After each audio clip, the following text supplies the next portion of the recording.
In the high summer of 1944, the Allies achieved their major victory in Normandy with the closing of the German pocket centered on Falaise. By the end of August, Paris had been liberated, and the Wehrmacht was apparently in flight. Brussels fell to the Allies in early September.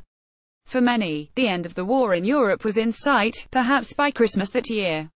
But Allied success brought serious logistical problems. Supplies were still having to be landed on the Normandy beaches and transported forward along increasingly distant lines of communication.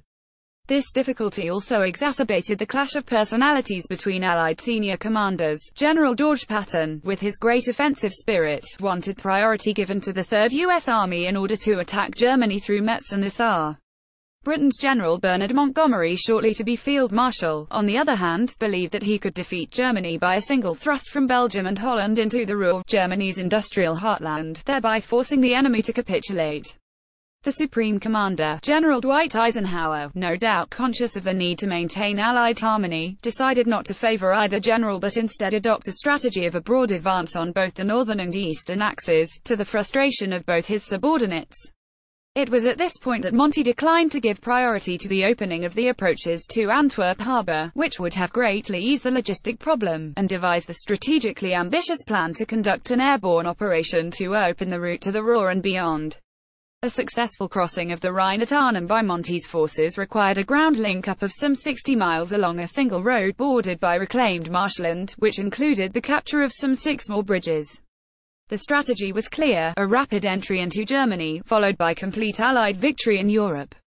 The means comprised the British 1st, and the US 82nd and 101st Airborne Divisions and 30 Corps as the link-up force. The way was the airborne carpet to secure the bridges on the route to Arnhem. The plan, Operation Market Garden, was audacious, imaginative, and potentially decisive, but it ended in failure. Anthony Beevor is clear that the primary reason for failure was that the design for battle was foolhardy. Indeed, he describes it as doomed from the start.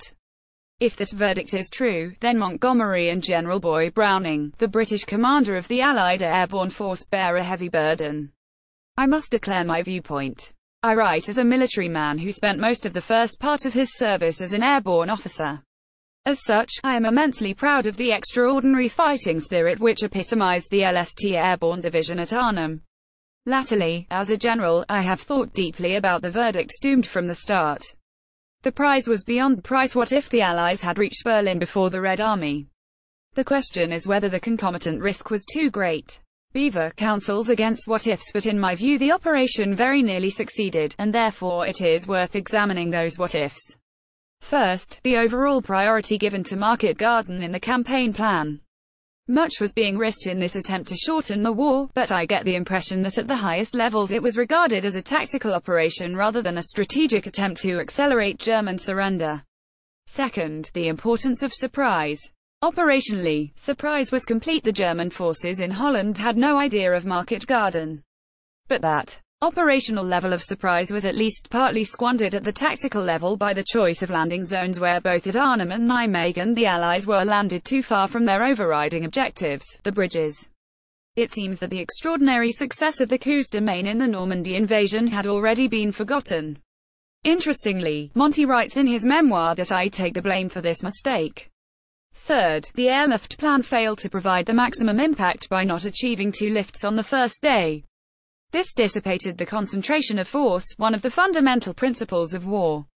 Fourth, there has to be a question mark over the determination of 30 Corps to thrust northwards, without regard to what is happening on the flank. Montgomery's memoirs to achieve link-up, whatever the cost. Fifth, had intelligence reports of 2 panzer divisions refitting in the Arnhem area been taken more seriously, the need for close-in dropping zones and speed of link-up would have been reinforced. A sense amongst the Allies of buoyant optimism did not help, nor a less than realistic understanding of the German ability to react and respond very rapidly. But I am left with the brave failure that was Market Garden. The price was not only the virtual destruction of the British 1st Airborne Division, but a terrible winter of hunger and privation suffered by the Dutch people. Beevor describes the battle and its aftermath with his customary deep understanding of the human factor, both of the soldiers who risked everything and of the plight of the Dutch civilians. A brave, bold plan, yes.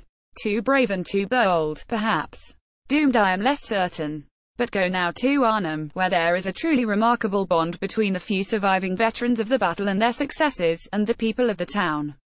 Both groups suffered grievously. Both groups accept that the battle brought out the best in them. There are no recriminations.